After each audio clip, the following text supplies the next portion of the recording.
نحمده ونصلي على رسوله الكريم اما بعد فاعوذ باللہ من الشیطان الرجیم بسم اللہ الرحمن الرحیم 22واں روزہ تیسرا عشرہ یہ عشرہ جو ہے یہ مخصوص ہوتا ہے جہنم سے چھٹکارے کے لیے، اور اس عشرے میں ہم زیادہ سے زیادہ یہ والی تسبیح کریں گے یا ویسے چلتے پھرتے پڑھتے رہیں بغیر تسبیح کے اللہم اجرنا من النار۔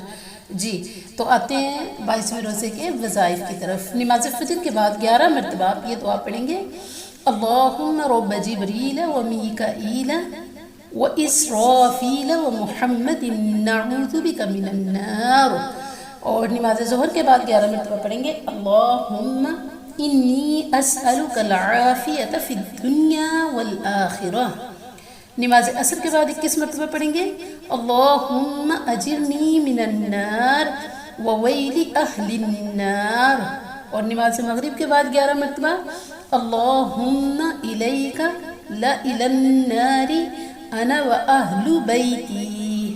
اور نماز عشاء کے بعد نماز تراویح، اور نماز تراویح کے بعد جیسے کہ کل والے وظیفے میں ہم نے پڑھا تھا کہ سورہ ملک جو 29ویں سپارے کی پہلی صورت ہے تبارک الذی بیدہ الملک والی، یہ صورت 9 مرتبہ پڑھیں گے، لیکن اگر آپ سے تھوڑی سی زیادہ ہو جائے تو پھر آپ صرف 1 مرتبہ بھی پڑھ سکتے ہیں، ٹھیک ہے؟